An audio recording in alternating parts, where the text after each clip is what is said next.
It's a beautiful Wednesday morning in here, Ilorin, the Kwara State's capital. Good morning, world. Good morning, Ilorin. Good morning, Nigeria. Hope your week is going well so far. Mine is at least. And welcome to today's newspaper review on REVEIW. My name is Latifah Ibrahim-Arowona. Stay with us. And on today's newspaper review, we'll have the Daily Trust newspaper, the Leadership newspaper, the Punch newspaper, Vanguard, Daily Post newspaper, and of course, our Tribune newspaper. So come with us on this beautiful Wednesday morning on our newspaper review on REVEIW.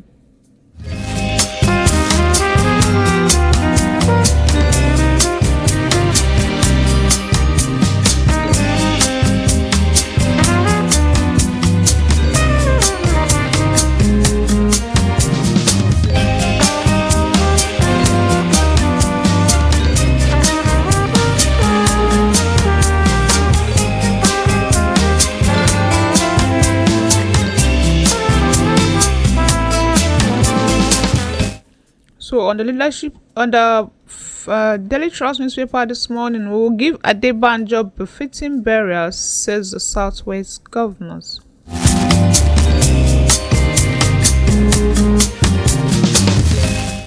Lagos State Governor and Chairman of the Southwest Governors Forum, Babajide Sanwo-Olu, has assured that governors from the geopolitical zone will give the late elder statesman and Afenifere leader, Chief Ayo Adebanjo, a befitting burial. Adebanjo passed away on Friday at the age of 96. Speaking during a condolence visit to the family at Adebanjo's residence in Lekki, Sanwo-Olu, who was accompanied by his deputy, Dr. Bafemi Hamzat, and other top government officials, described the late nationalist as a true Omoluabi who built relationships across ethnic groups and cultural divides. Sanwo-Olu noted that Adebanjo's absence has created a significant vacuum, particularly with Afenifere, the pan-Yoruba social community group. We will actively participate in giving him a befitting burial, he added. The governor prayed for God's comfort for Adebanjo's family and the Yoruba race, acknowledging the elder statesman's enduring legacy. Sanwo-Olu also paid tribute to another national leader, Chief Edwin Clark, who passed away just 4 days after Adebanjo. He called on leaders to emulate the contributions of both statesmen in shaping Nigeria's future.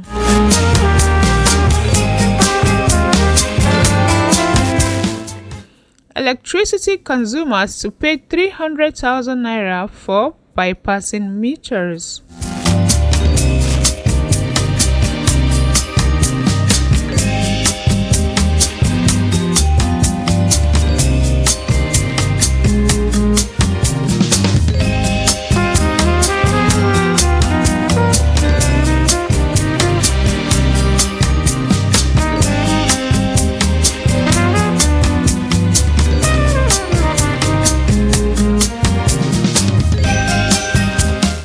The Nigerian Electricity Regulatory Commission (NERC) has increased the penalty for customers tampering by or bypassing their electricity meters.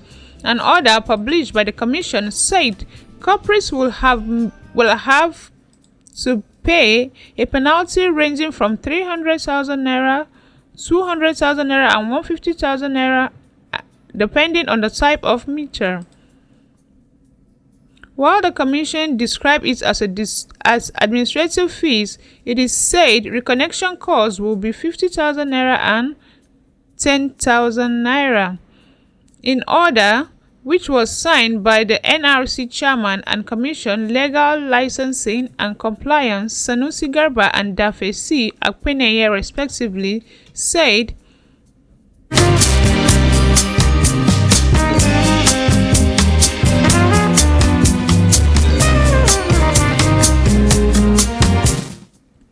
and on the Leadership newspaper this morning, Hafsa murderer. Kwara court remands 3 Islamic clerics, phone repairer, farmer in prison.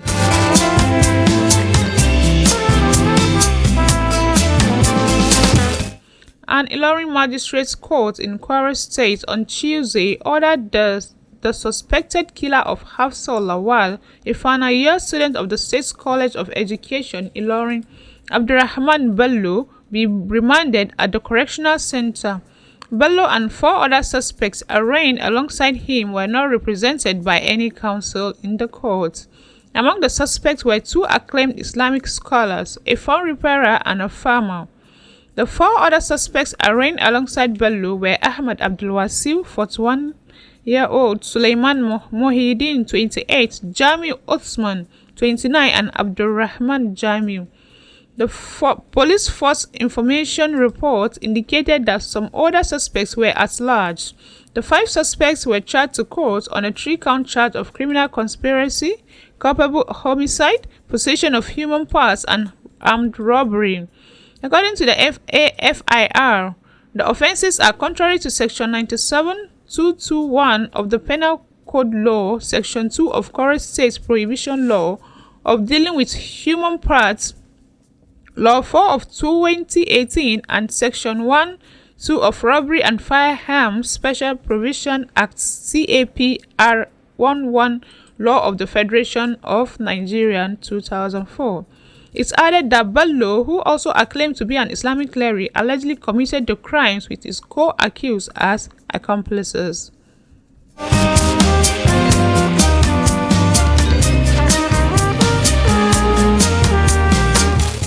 Still on the leadership newspaper this morning, policeman, wife killed each other in Ekiti.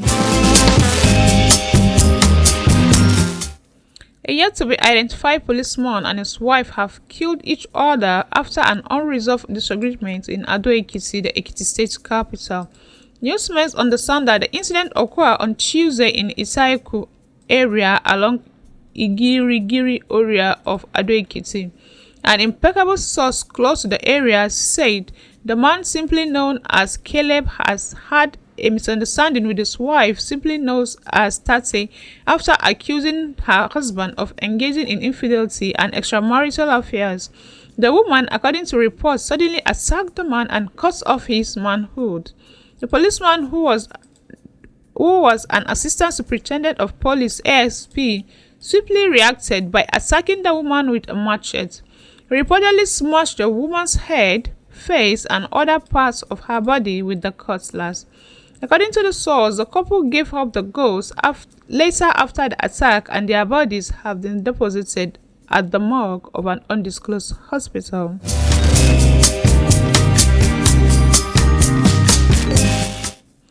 Lastly, on the leadership newspaper this morning, Osun, Atiku accuses APC of assault on democracy.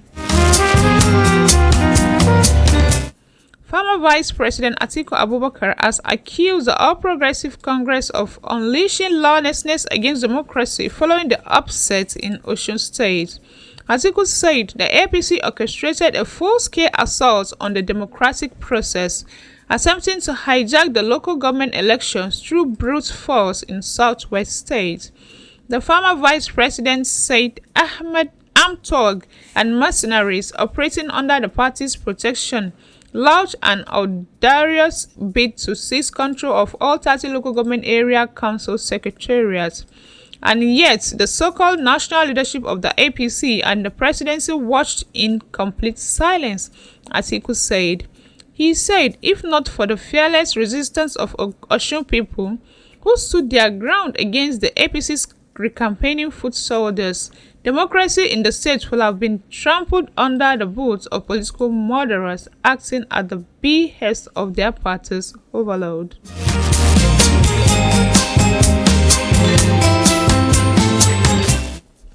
And on the Punch newspaper this morning, Reps invites INEC chair over vacant House seats.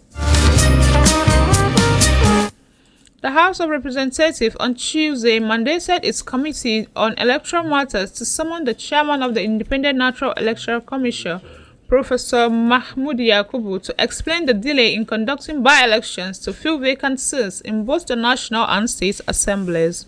This decision was made during the plenary following the adoption of a motion moved by Mr. Jafaru Leko, representing the Bogoro Das Tafawa Balewa Federal Constituency in Bauchi State. Leko, in his motion, noted that since the conclusion of the 2023 general election and the subsequent swearing-in of elected officials, there have been multiple instances of resignations, deaths, and appointments of former members of executive positions in both the national and state assemblies.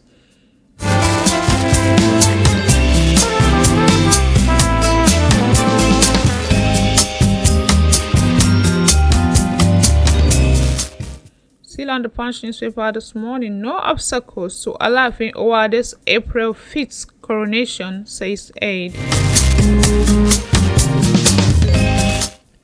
Rotimi Osuntola, the chief of staff to the Latifah designate Akeem Owade, has declared that there is no obstacle hindering Owade's scheduled coronation as the 46th Latifah of Oyo.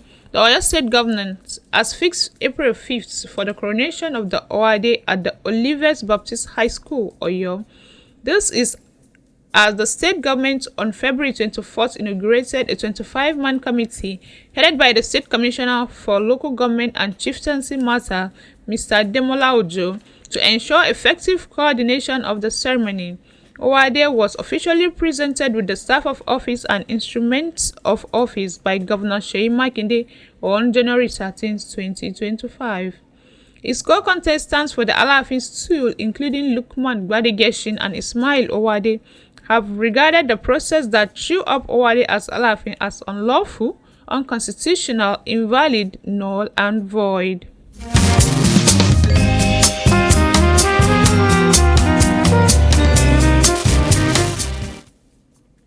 Still on the Punch newspaper this morning, workers in 109 embassies grown over 6 months unpaid salaries.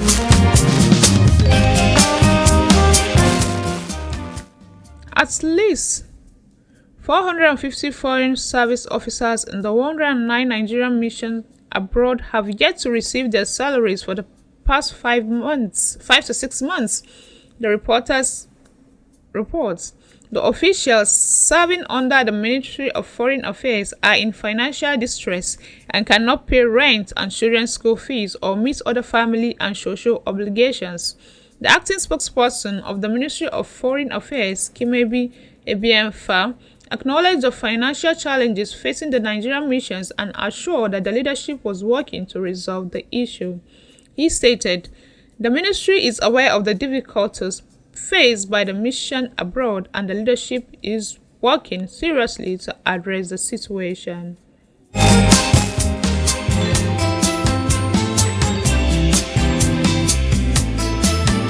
And lastly, on the Punch newspaper this morning, suspected Yahoo boy killed FUNAB prof in hit-and-run crash.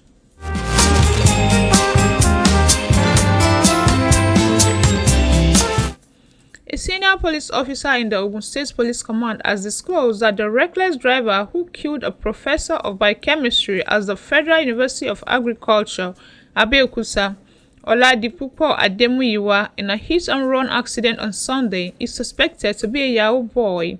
In an exclusive interview with newsmen on Tuesday, the police officer, who was privy to the incident but not authorized to speak to the media, revealed that all attempts to locate the driver after the incident had proved abortive. Our correspondent gathered that Ademuyiwa was hit by the reckless driver who fled the scene as soon as the accident occurred along the Kempton-Somorin axis of the Ajebo Road, Ogun State.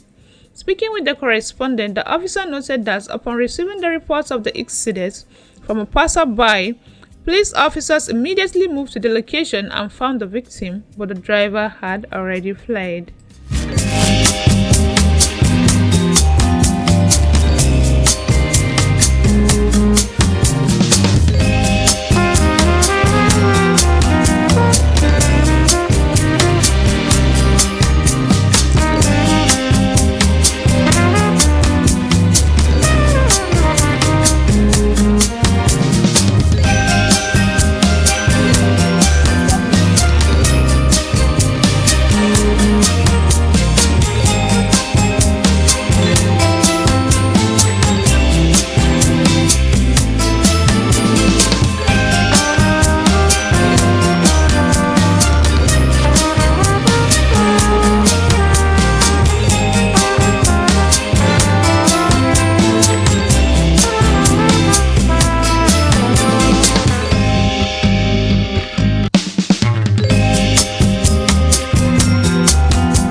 sorry for that short break in the intermission.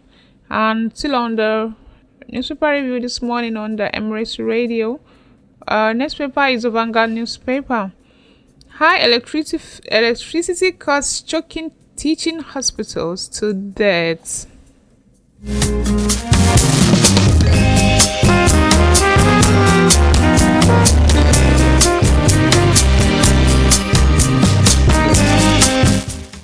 Skyrocketing electricity costs are crippling Nigerian teaching hospitals, jeopardizing critical health worker delivery and training for the nation's future medical professionals. The discriminatory electricity tariff, inadequate power supply, and skyrocketing diesel costs have pushed these institutions, which are at the apex of the nation's healthcare system, providing critical medical services and training the next generation of health worker professions, to the brink. Findings by the newsman show that the challenges are immense in some of the hospitals as costs have quadrupled. The genesis, the Nigerian Electricity Regulatory Commission (NERC), introduced a segmentation system to prioritize energy distribution based on expected hours of supply, Band A, B, C, and D. As a result, most of the hospitals were lumped into Band A and are expected to receive up to 20 hours of electricity daily and pay significantly high tariff. For some of these hospitals, being on B and A brings mixed feelings. This is because with the new banding system, hospital administrators are forced to navigate a landscape where reliable power remains scarce, and the cost of maintaining operation is at an all-time high.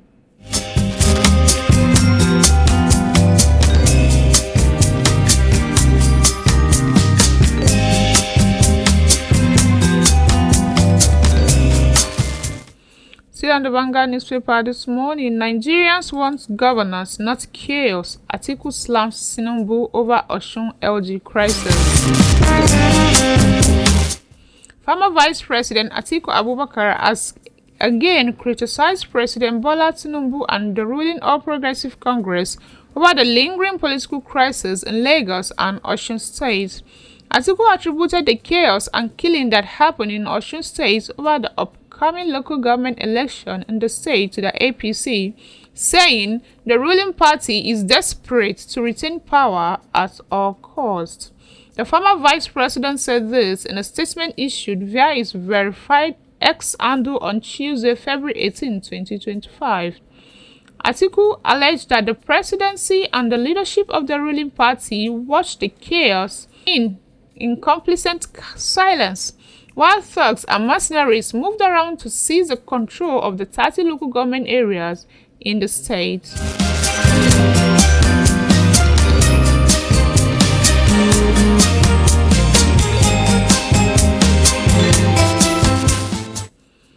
NNPC debunks allegations of 200 million liters of PMS imports in February 2025.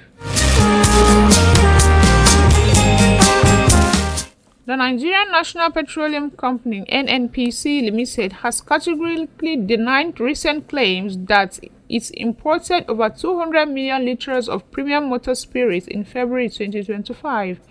The company described the allegations as completely false, baseless, and reckless misinterpretation of facts. In a statement signed by spokesperson Olufemi Soneye, NNPC Limited attributed the report to either lazy and unprofessional journalism or deliberate sponsored attempt by economic saboteurs to mislead the public. NNPC Limited has not imported a single liter of PMS in 2025. The statement read, "We do not control the import activities of private marketers, nor do we issue import license. Attributing all PMS imports to NNPC is just misleading. It is outright deceptive and irresponsible journalism that ignores basic fact-checking principle." The company further clarified that while it has not engaged in PMS imports this year, there is no legal barrier preventing it from doing so if circumstances necessitate such action.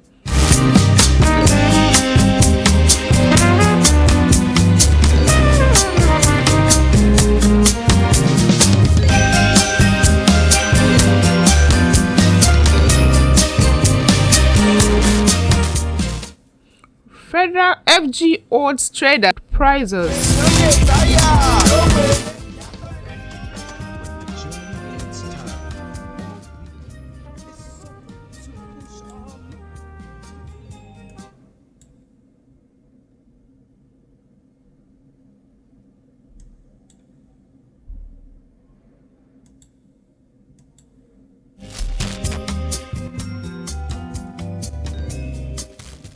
The federal government has urged retailers to reflect the reduction of food prices and shun exploiting consumers. Abubakar Kyari, the Minister of Agriculture and Natural Resources, stated this on Tuesday during the 2025 Wheat Farmers Greenfield Day at Dabi Village in Ringim local government area of Jigawa. He decried the nonchalant attitude of retailers to reflect the reduction in their sales despite the drop in prices, describing it as unpatriotic and unacceptable. The federal government is aware of the significant drop in the price of food items across major markets, particularly for essential commodities such as flour, sugar, rice, and pasta. However, it is deeply concerning that many retailers, bakers, and shop owners have refused to reflect this reduction in their selling prices, thereby denying Nigerians the relief they deserve. In previous months, stakeholders in the retail value chain raised concerns about the rising cost of food items. Now that the price have dropped, such as flour, which fell from 81,000 per bag to 60,000 naira, and spaghetti, which has fallen from 20,000 naira to 15,000 naira. It is only fair and just to let consumers benefit from food price reduction, Kyari said. He reiterated the government's commitment to ensure food availability and engaged with relevant stakeholders to reflect the current market realities.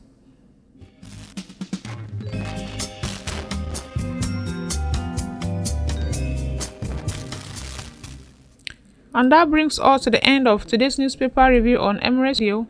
Please continue to stay with all of our programs online via our Facebook pages, Emirates Radio, TikTok page, and of course on our YouTube page.